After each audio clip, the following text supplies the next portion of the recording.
Good evening. Welcome to our interview tonight with House Rep Chris Todd. Before we get to the interview, a little bit about HULI PAC.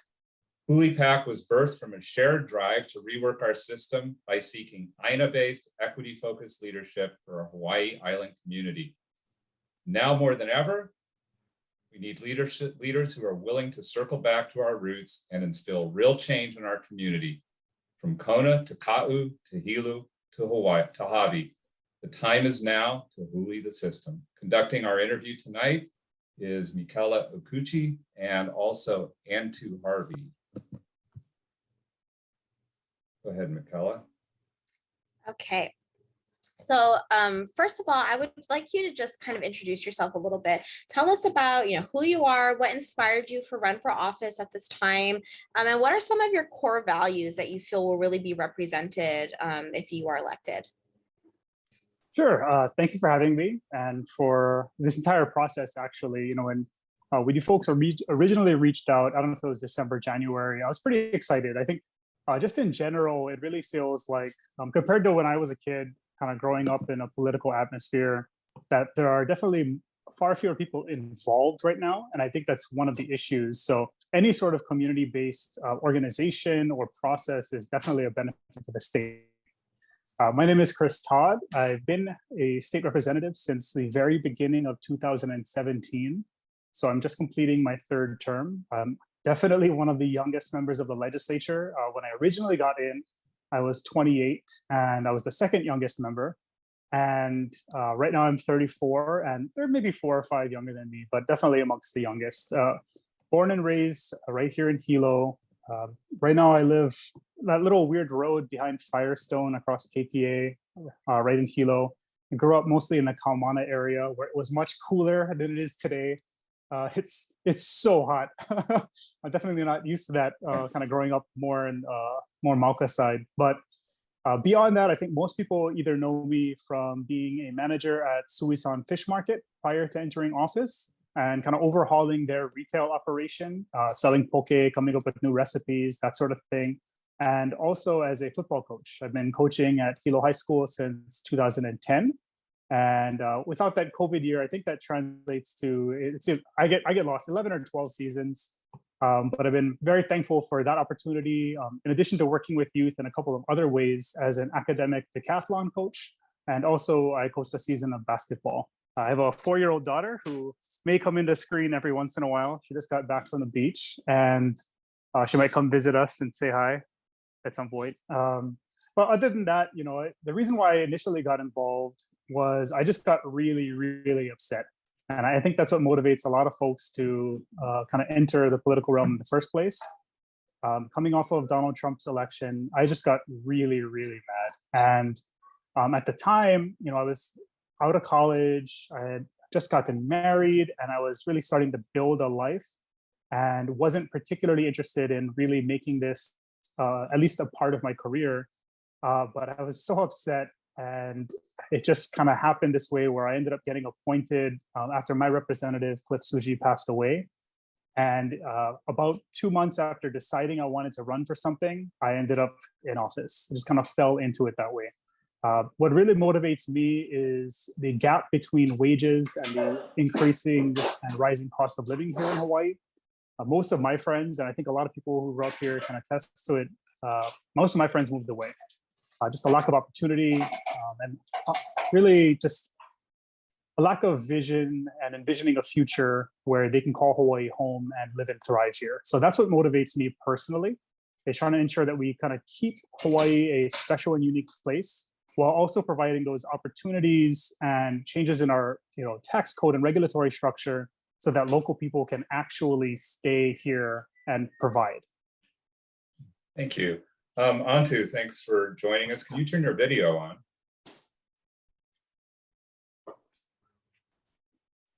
Okay, go ahead, Michaela.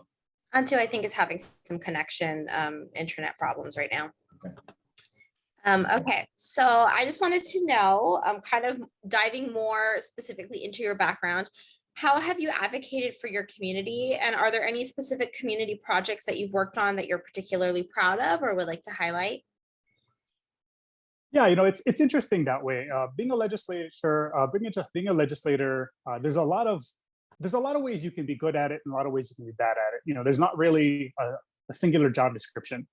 So what I've made my priority is to advance legislation that I feel benefits working class people, whether that's changing our tax code, really advocating behind the scenes for minimum wage increases. From literally my first meeting at the legislature, they asked, hey, what's your number one priority? And that was the single thing I mentioned. I just read an article about how increases in the minimum wage, a $1 increase at the federal level would decrease the number of suicides in the United States by about 1,000 per year.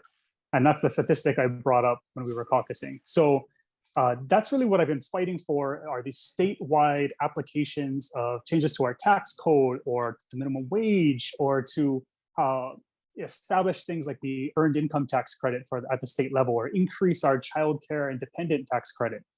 And those are statewide changes. Beyond that, and community specifically, I think we had a very major issue here in the Kanoilehua area. For those of you not familiar, it's basically the small business hub of East Hawaii. It's where you have a lot of multi-generational businesses providing quality work and really necessary services. And a lot of folks aren't intimately familiar, but they're almost all on state leases controlled by DLNR without the access to potential extensions of those leases. But what isn't well known is that many of those businesses were originally located near Hilo Bayfront and were forced to relocate after the tsunami. So they were essentially forced off of their private lands onto these state leases, and are now at a point where they can't get financing to fix their roofs. They can't continue to be employers here. And if those leases lapse, what you'll end up having happen is the consolidation of those leases and more big box mainland-based corporate interests entering our community. It was definitely a real threat when HPM was seeking out this process, is that Lowe's was ready to step in and kind of circumvent maybe what would be the public benefit and our small business atmosphere. And then beyond that, we do have the opportunity to really kind of find little tweaks here and there. One of the things I was able to do is deliver $1 million for public school athletics transportation. It's one of those things that doesn't really make a difference, except when it's time for your family to fundraise and everyone needs to kind of hui together to wash cars and that sort of thing. So it's really a benefit. But also providing grant and aids for nonprofits. One of the things I'm very happy with is that in addition to securing about $500,000 a couple of years ago for the Hilo Boys and Girls Club facility, this year at the legislature, I was able to successfully deliver $600,000 for what will be a brand new youth development center in KL. It'll be the first of its kind outside of Hilo. And it's really more important than ever. I grew up going into the Boys and Girls Club after school, at least for a few years there. But what's really grown is their ability to be really a hub for community resilience. During the pandemic, they served over 275,000 meals to children for no cost whatsoever to those families. The problem is those services are centralized, like so many other things, in Hilo. So bringing this facility into that Puna area, at least sparking that process, in addition to federal aid money and some county aid money that's going to be delivered, will provide that hub in the Puna area and really make things easier for the Boys and Girls Club, but also for families who need to take advantage of those services. Thank you. A lot of our candidates are signing a pledge. It's called Our Hawaii Pledge. Are you aware of what that is, and do you plan on signing that? Sure, I am aware. And I think, generally speaking, I think it's a good thing. I personally do not feel comfortable with signing a pledge to any super PAC, even if I believe in its core mission. However, on the kind of back of the corruption scandal at the state legislature this year, and also Kai Kahele taking a very public stance in his campaign finance, and with piggybacking on that, the Our Hawaii Pledge, I've made a personal commitment to follow the same general tenets. Now, I don't know specifically what that will mean. I do know, and I can speak to my personal campaign finance, that I have issued several refund checks to donors. I actually went through my campaign finance history to see if there were any donors on there that I did not personally feel comfortable with, both to kind of be more accountable, but also so that I feel more comfortable kind of in my own skin. When the bribery scandal came to light, I felt just a really kind of a wave of personal depression. It's the kind of thing that really makes me not want to stay in office. Is just being around that. It makes me feel grimy. So just kind of for my own conscience, and also just so that I felt comfortable looking in the mirror, I definitely decided to kind of look through, hey, who has donated to me? If there's a lobbyist on there who's donated more than $100, I'll cut them a check. Even if it means they donated $150, I'm cutting them a $50 check. And as to what that will mean outside of lobbying, whether it's corporate donations, small businesses, that sort of thing, I definitely am going to reject all donations of any mainland corporate interests. But when it's a local business, I definitely will. It'll kind of be on a business by business basis. Hey, if someone from one of our local businesses donates $500 to me or $200 to me, I'm probably not going to feel uncomfortable with that. But if it's definitely something that crosses the line, I'm going to evaluate it and respond accordingly. I know that was a really long answer, but I'm trying my best. I'm trying my best. Okay, that's all anyone could ask. Thank you, Michaela. Okay, so my next question is, it takes to resolve some issues, it takes a lot of coordination from the state legislature and county council. So what specifically would you do to try to make these siloed governing bodies more effective regarding coordination, cooperation, and partnership? Thank you. It's something that I have been working on. Part of it is because when I grew up, my mom was a county council member. And prior to that, she was legislative auditor. After that, she was a department head with environmental management, with planning. She was a county attorney. And so my brother's the fire chief, for Hawaii County. So it's one of those things where I definitely have a very intimate knowledge of county government, how it functions, the personalities involved. And I try my best to develop those relationships and really keep an open door process up at the legislature so that I can be responsive to their needs, but also so that in the event that we need something at the state level, that kind of is a two-way street. So one very good example is a few years ago when my brother was not the fire chief yet, I kind of reached out to him when I was in the legislature and asked, hey, what do you guys need? What's the biggest need for county fire? Because they do provide all of our emergency medical services here on the Big Island, which is not how it operates statewide. It's a very unique situation here. And the state actually covers much of that funding specifically to emergency medical services. That's how the county funds its ambulances, is with state funding. So he identified that the biggest need was a new ambulance for Puna. So we were able to successfully deliver that new ambulance. Part of it is because your hospital is centered in Hilo in terms of the closest to that Puna district. And the commute back and forth and the extensive number of medical calls means that hey, every minute counts. And if you have an additional ambulance out there, then all of a sudden your chance of survival, if you have a major accident or a heart attack, they go up. And that's what I'm concerned with. But piggybacking on that, going into this session, I did the same thing. I said, hey, there's a lot of revenue coming into the state that was not expected. Our budget process looks pretty good. Now, what's the biggest need? And Chief Todd said, what we really need is we need more money for ambulances. We need $1.2 million. The reason is that Hawaii operates its ambulance system much more efficiently than the rest of the state, which means it receives less funding. That funding is allotted typically on a population basis, but does not account for the wear and tear on vehicles for driving in and out of rural communities. So we were able to go to Sylvia Luke, set up a really simple Zoom meeting. They were able to deliver their presentation. I tried to connect people to make something happen. And we were able to deliver that $1.2 million, which will go to new ambulances, existing ambulances, and improving their operations, and brand new equipment, which could potentially save lives. But beyond that, during the Puna lava crisis, I was in regular contact with our county officials, but also our council members. I have a very close relationship with Ashley Kirkowitz. We actually went to college together. So we do our best to really try and keep each other informed. And everyone in the East Hawaii area, I really do my best to maintain those relationships. That's wonderful. Next, I was wondering, what 3 priority issue proposals or bills were before the last legislative session that you adamantly opposed or that you adamantly supported?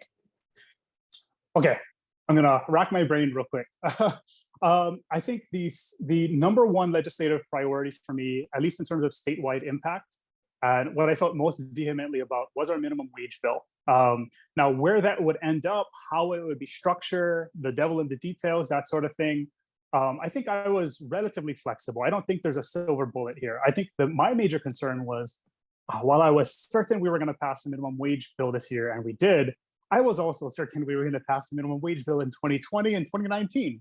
So my primary concern was making sure that this isn't a political football that continues to be kicked down the road. But we were able to successfully increase the minimum wage up to 2028. It'll be $18. The initial impact will be $12 at the beginning of October, so right around the corner. And in addition to that, we were able to take a lot of what was the original House position of including a few supplementary items, which included making the earned income tax credit permanent and refundable. If anyone's like me, I probably need to adjust my tax papers because I always end up with a tax refund, which basically means I'm giving the government an interest-free loan every paycheck when I should not be doing that, right? But if you're already receiving a tax refund, you do not qualify for the earned income tax credit at the state level, no matter what level of income you're at. You could be a minimum wage employee and no longer be eligible because you receive a refund. So we were able to make it refundable so that that will no longer be the case. More people will receive it, and also permanent instead of letting it lapse after the initial enabling legislation went into effect a few years ago. Beyond that, in terms of things I was vehemently opposed to, there were I'd say the one thing I remember feeling the most passionately about was there was a castle doctrine bill, which would basically mean, and I'm paraphrasing, so don't quote me too directly, but generally what it means is, hey, you get into a conflict with someone, you feel threatened. Under current state law, you have a duty to retreat if you believe you can do so safely.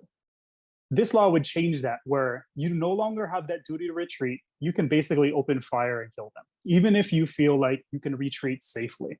So I vehemently oppose that. We were able to get it killed without it even coming to the floor for a vote. It got out of committee, and there was so much opposition that we were able to really rile up that it died a peaceful death.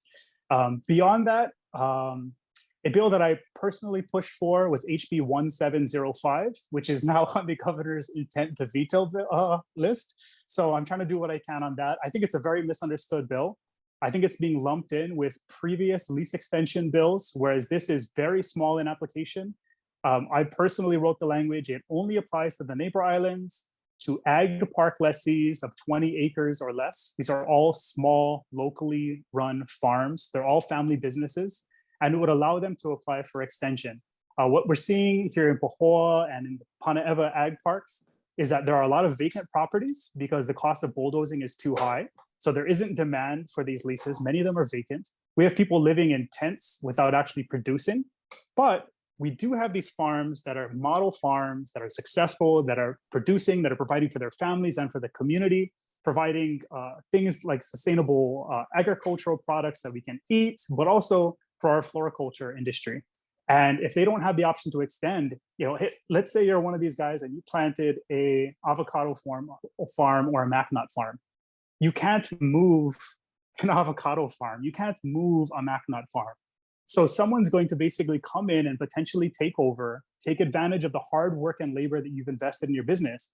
And because they're not intimately familiar with your property and with that specific type of agriculture, chances are they're not going to run it as efficiently, and things like yields may decline, or they'll eliminate those trees and do what they want to do with that land. So we'll see if I can talk the governor out of it. We have 90% of all ag park leases in East Hawaii expiring between 2030 and 2037. About 60% of those leases expire on the exact same day. So we're really running into what can be a very, very bad situation where you have farms just fall off the face of the earth with nothing really in place to replace them. There's another bill on the governor's veto list. It's Senate Bill 2510, 2511. Yes. Did you support or oppose that bill, and why, and how do you think it might impact Hawaii's effort to mitigate climate change? Sure. A lot of times when you're dealing with 3,000 bills a year, you run into bills that you're not totally comfortable with, but you still need to take a position on it. And that's kind of how I felt about this bill. If generally speaking, I am against any sort of political, machinations for specific projects, and that's really what it felt like. Now, do I believe that the state should have a policy that sets some sort of firm energy target in place? I think generally I would agree with that. But I am uncomfortable with how that aligned with a very prominent project and kind of where it was within that PUC process. And I think a lot of you folks who may be watching this have probably read the Civil Beat article. I am a member of the Energy and Environmental Protection Committee, and I try my absolute best to really support my House chairs during that process. And it can get very messy at the legislature. I think when I got in, I'd like to think that the legislature was governed by ideas. I consider myself an idea guy. That's kind of what I did when I was in the small business community. But it's not governed by ideas. It's governed by people. And that can get very messy. And I think this was a prime example. Okay. With regard to firm energy, I believe it was going to set the limit at 44%. And of course, the island of Kauai, with their emphasis on renewable energy, they're already past that. So do you feel that that might be a problem, setting a limit like that for firm energy? No, definitely. And these are conversations that we had, and things kind of still ended up where they ended up. Same thing, should the legislature be setting that target? I mean, probably not. This should probably be a more independent process outside of political necessities or inputs. So it's one of those things where I definitely was uncomfortable with parts of it. As for that, the Honua Ola or Honua project specifically, I know that you're intimately familiar with it, involved, and I want to be very respectful to that. I do not have your background on this, and I know that. So, it's one of those things where I get into office in 2017. This project's been in the works since I was in college, and I think that one of the things I'm concerned with, and why I've generally been supportive of that project, is that I think our state has a very recent and troublesome track record of effectively giving the green light, or at least the indications of a green light, for people to invest in our state, and then pulling the rug. Now, we can debate whether the initial decision was appropriate in the case of Honua Ola or TMT or the super ferry, but the reality is Honua has invested like $500 million, and super ferry invested similarly. And I don't think people are, and TMT is also, and I don't think people are specifically aware that we are currently paying for super ferry now, millions of dollars every single year, because that was a court settlement, and taxpayer money is currently paying for super ferry that does not exist. I think that if the TMT does not end up constructed, which same thing, I have very conflicting feelings on, I think you're going to see similar legal action. I think if Honua Ola never goes into production, I think you'll also see similar legal action. I am content to leave that to regulators and to the courts. I don't think that it is the legislature's responsibility or its role to really drive that process. It should be as apolitical as possible. But here we are. Well, it seems like there might be something wrong with the approval process, because all too often these things do get approved, and even the rail, for example, and then we have these tremendous cost overruns that ultimately also cost the taxpayers money. So it's kind of totally. And I had the fortunate timing to come into the legislature after all of these things were approved and just kind of sitting there for us to deal with. But yeah, I think it's something we need to be much more wary of going forward. Hey, should regulators have, whether it was the environmental concerns, not taking the greenhouse gas emissions into account, or whether it's just not properly projecting out just how much the cost of solar would decline over time.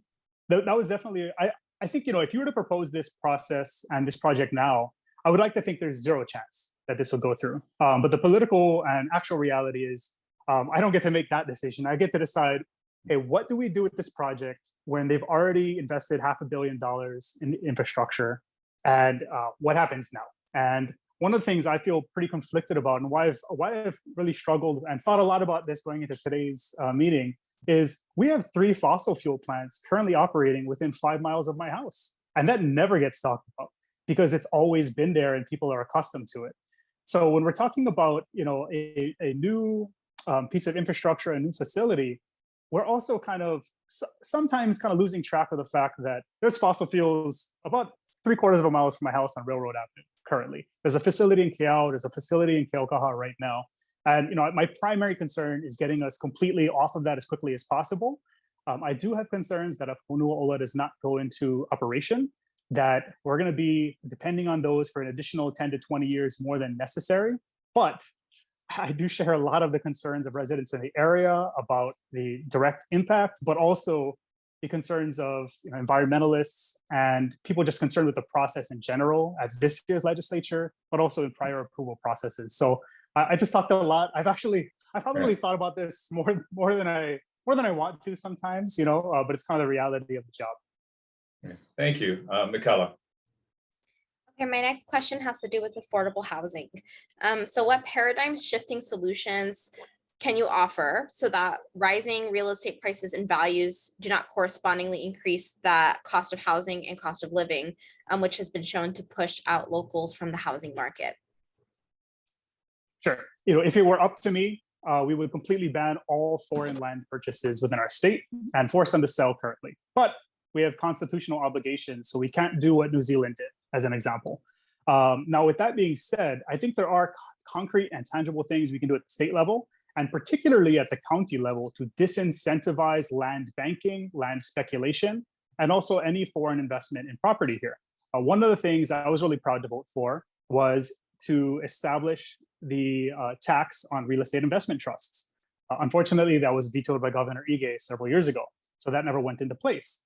Beyond that, I think the biggest concern I have, and what we've actually had a couple pretty innovative bills this year at the legislature that went nowhere, but I think are very interesting as starting points to this discussion, is we need coordination between the state and counties to increase property taxes while having a correlated and direct decrease in whether it's the GET or the income tax.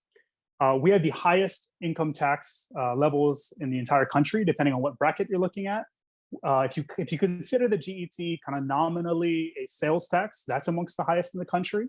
So you're looking at really the heaviest amount of state taxation with the lowest property taxes in the entire country. This is really kind of dating back to the Big Five plantations and them really driving a lot of that constitutional process when the state was established to set it up where, hey, the school's going to be at the state level so that our property is not getting taxed, right? We are land rich, so we don't want land to be taxed. And we've never truly adjusted for that. No one wants to pay more property taxes, but I think sorry, can you still see me? My phone is, okay. So we've never really dealt with that. What we do need is we need coordination. We need all counties to come on board with this. We need the state to really make agreement. And probably the most difficult thing in this day and age is we need people to actually trust government to pull something like this off, because this will typically require a constitutional amendment. But that's kind of where I look at it. We have a tax regime that really incentivizes land investment, where we should be disincentivizing land investment. And in addition to that, I actually just had a talk story today with our housing chair, Nadine Nakamura, and vice chair, Troy Hashimoto. They are doing a phenomenal job. Compared to when I entered the legislature, the amount of investment in public housing or rental assistance has skyrocketed from somewhere around $25–30 million a year to about 300 to 400 million this year. And that does not include the 600 million plus that is going to the Department of Hawaiian Homelands specifically for this purpose. So you're talking about thousands and thousands and thousands of units in the pipeline to not only provide affordable housing rentals, but also for the first time, we established the Affordable Home Ownership Revolving Fund, which will lead to the construction of affordable units, which will then be available for purchase.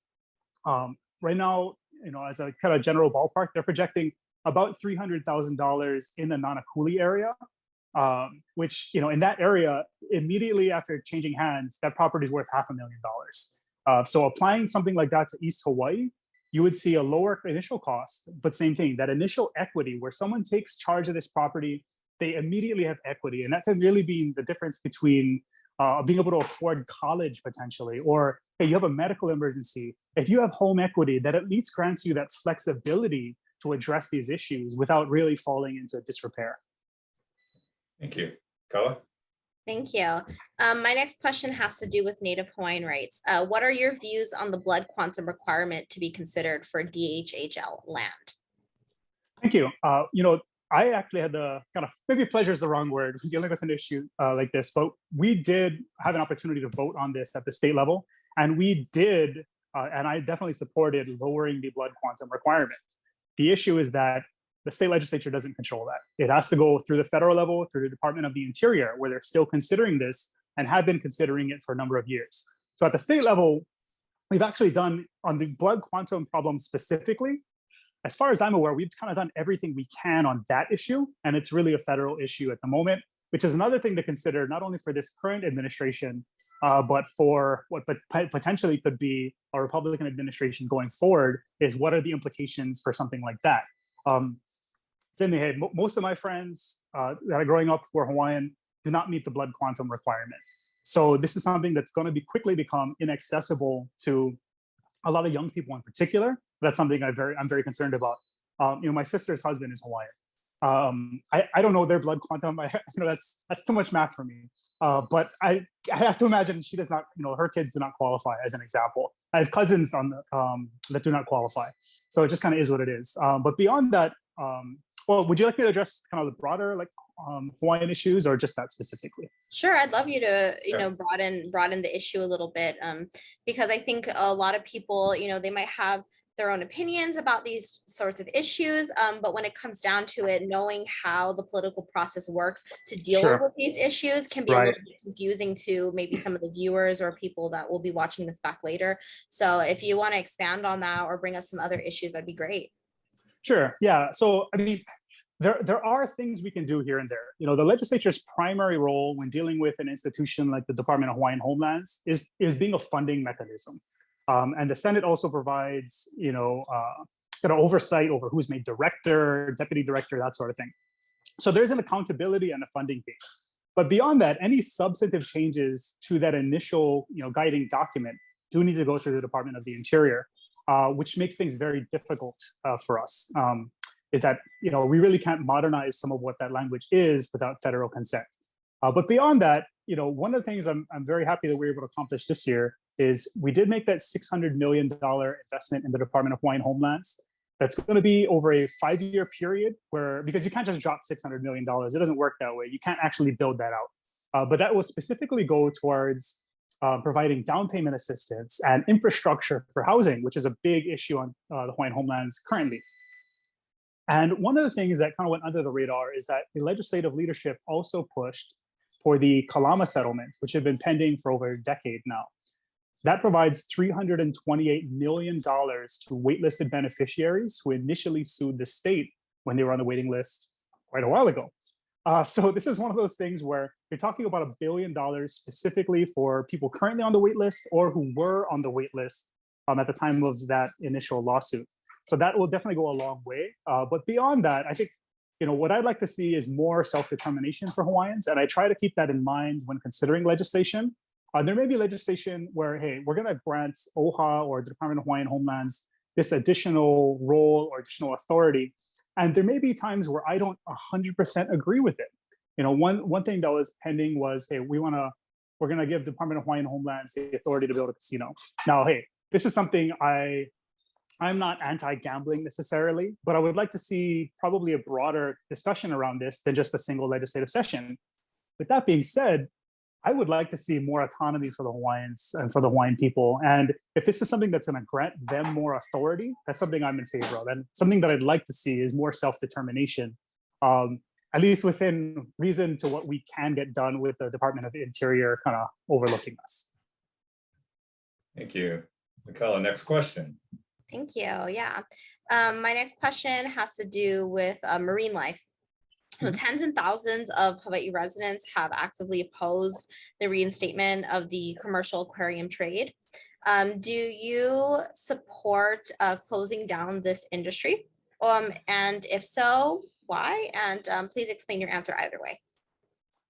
I've actually kind of gone back and forth on this a few times. I was serving on the Water and Land Committee when we considered it a few years ago. I also served on the Energy and Environmental Protection Committee, where we've also had a vote on this. And I've kind of gone back and forth. Part of it is I was a fish market manager, and part of me had a really difficult time kind of wrapping my head around, well, hey, why am I okay with someone catching 2,000 pounds of ahi, but not okay with someone catching 50 pounds of reef fish, for the aquarium trade? So I did struggle with that. But where I have landed on it is that I would like to see this process and this industry banned within our state.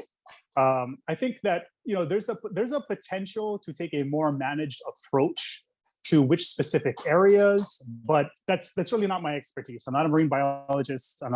That's just not my background. So when it does come to a vote, because this comes up every year, I am making a commitment to voting in favor of the ban. I think at a certain point, what we also need to do is, this is part of that larger conversation of how do we properly manage our natural resources, keep Hawaii unique and special, and also, that kind of bleeds into our tourism trade is, hey, how do we mitigate the impact from what is the driver of our economy? This is the industry that puts food on the table for people. It's literally the difference between being able to stay here and move here a lot of times. But how do we do that in the most responsible way possible? And I think this industry is one of those where it's like, hey, you kind of have to take a look at who's benefiting, how many people, how many jobs is this supporting, versus the impact on our shores, on marine life, and on that tourism component. The economic value, if you're looking, kind of in a heartless way, the economic value of these fish, I'm sure is greater in the long run if they're still there. If they're there, if we have safe and sustainable populations where people can enjoy when they go snorkeling, but also for that reef health in general. If we lose that, if we lose those reefs, we're going to lose a large part of our economic base. So if you want to make it about numbers, that's probably my primary consideration. If a bill came up that might ban plastics, we know how harmful plastics are to the environment, the ocean, everywhere. There's no room for plastic in our landfills. Would you oppose or support that bill? So there have been a number of bills over the years, and to my knowledge, I voted in support of all of them. So this year, we had several, and one of them included microplastics in cosmetics, as an example. But we've had versions of single-use plastics bans and various versions of that. I can't even recall which specific ones, but probably several dozen by this point. And to my knowledge, I've always voted in support. I really take my lead on these issues a lot from the Environmental Protection Chair, Nicole Lowen. And this is her background. This is what she focuses on. This is her passion. And if I feel that passion, I don't know if I've ever voted no in her committee. Maybe once. I really try to take my lead from someone who's really invested the time to become educated on this.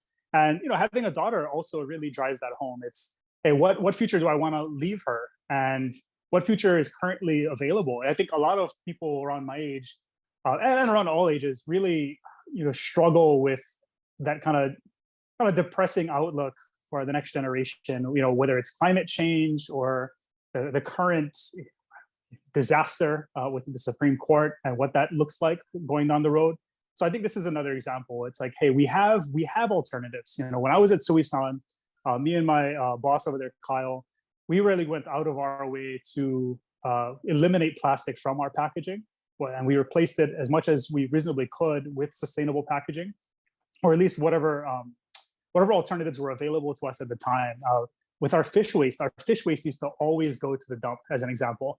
And that ended up getting completely sifted out and going to local farmers who could use that to develop fertilizer. So we've really, we have a long commitment to that. And I've tried to carry that through to the legislature also. Thank you. Michaela. Thank you. My next question has to deal with social issues and the foster care system specifically. So the foster care system is currently overwhelmed, and 25% of foster care youth end up houseless within 2 years of exiting the foster care system. This often feeds into other social issues such as drug abuse, sex trafficking, and more. In your opinion, what can we do to help resolve this? Thank you. There's no easy answer. This is something I've been very adamant about, and something I've been working hard on for several years now. I have 3 foster brothers, and also a couple of guys who just kind of hang out at my mom's house, right? So, maybe my mom felt that empty nest situation or something, but she's taken on that responsibility as a foster parent. And that's really given me that perspective is, what a stable household means. All three of them have either graduated from college or are very, very close to graduating. They're all employed. And that's really a success story, but it's also kind of a testament to my mom being a saint and being able to do that for, I think we're maybe 16, 17 years into that commitment right now. So that's kind of exposed some of the flaws in the current state system. So one thing we were able to do is I worked closely with the Child Welfare Services office and those advocates, and Joe O'Connell specifically, who had gone through that foster care system and is a foster parent. And we were able to get 4 positions for caseworkers specifically for East Hawaii. Now, piggybacking off of that, because a big part of the problem is that the recommended caseload for one of these caseworkers, the social workers within the foster care system, is about 15 to 20 cases. But the actual caseload in most of our state is upwards of 50, which means fewer visits, fewer wellness checks, and also that feeling where you're a foster kid and you're not seeing that accountability from that state and the investment from the state into your well-being. What does that make you feel like? So we were able to deliver those 4 positions, which have helped reduce the caseloads. And using the success from that, which is not, it's not the end all be all. We did pass legislation this year that would try and completely overhaul that department on a statewide basis to provide higher salaries, things like differential pay, where we can actually fill these social work positions at the state level, but also really add that accountability part that we feel is missing within that department. There are very good people, a bunch of very good people working within that department, but we have lost a little bit of faith in the ability of the state to really administer that properly. So with the cooperation and really the guidance of Chair Luke this year, we were able to advance a bill, which is also on the governor's intent to veto list. So same thing, we're kind of doing what we can to really reverse that decision. But if it does end up vetoed, it's really an ongoing commitment to ensure that it's properly staffed. But beyond that, that the workers and the department and the state itself is really accountable to these kids and to these families, that those resources are being spent efficiently and effectively. Same thing, I'm a numbers guy. I was an economics major. And even beyond the vital human component of this, if we're just looking at the budget, it is much less expensive to make this investment, to provide this investment now, than it will be dealing with the potential social outcomes of these kids who come out with no support, who often end up unemployed or underemployed, who do not necessarily get educated, who come out with many very understandable mental health issues from this process. It's less expensive for us to do this correctly now than it is to deal with the outcomes later. That's where I kind of land on that. Yeah. Okay. Thank you. Thank you, Michaela. We have time for one last quick question before we have to move on to our next interview. Okay, my next question and the last question has to do with wastewater management. So Hilo and Kona sewer systems are currently in terrible condition and near extension capacity. The county does not have enough funds to fix these and build the Na'alehu system required by the EPA. As a state representative, what would you like to do to help out with this problem? Thank you. I think for me, it's twofold, well, threefold. I don't know if that's a thing. First is that, when the mayor's administration came to us and said, hey, the East Hawaii wastewater treatment facility could collapse tomorrow and dump raw sewage into the harbor. That could happen tomorrow, they said. It could happen tomorrow, it could happen 10 years. It's like, well, that's a big range of time and very scary. So on my end, I have advocated to deliver funding to assist the county with that ask. The ask is astronomical. It's over $100 million. That may take some doing. So one of the things that we did pick up through that process in talking to Kyle Mashita, who's the capital improvement chair on the House side, is that the counties have really failed to properly take advantage of these community development grants at the federal level. And that's kind of a window into a possible funding mechanism that does not bankrupt the county. Because if you're looking at $100 million, the entire bonding capacity of the county is not substantially higher. And that could potentially really mean a lot of other infrastructure gets deferred. And that's just that one specific kind of Hilo facility. But beyond that, we're looking at cesspool conversion in general as an example. I'm a big believer that we should have on-bill financing. It's something that has been proposed and technically passed the legislature for solar. Hey, if you want PV, if you want rooftop solar, then we can finance that through your electrical bill so that you're not paying money up front.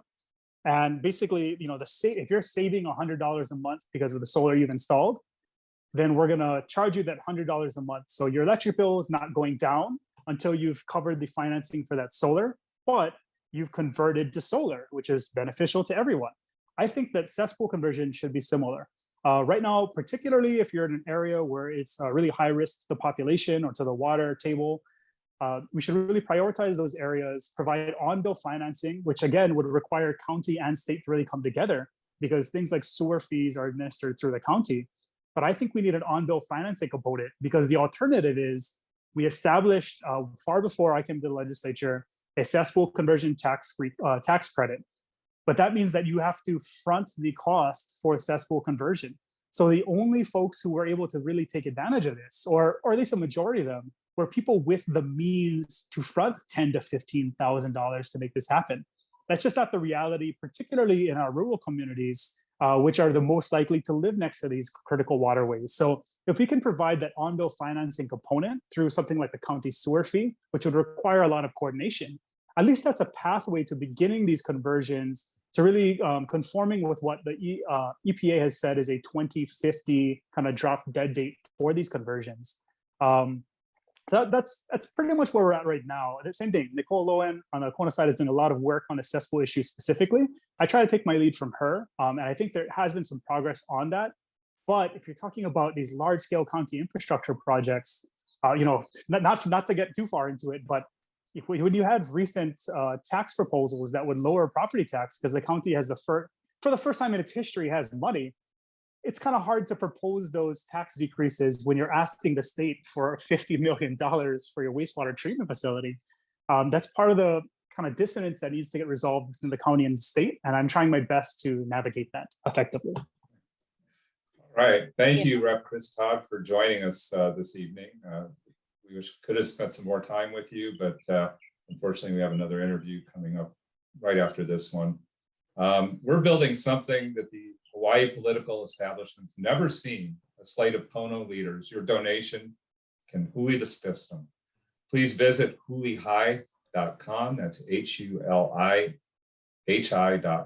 for more information or to make a donation. Thanks very much.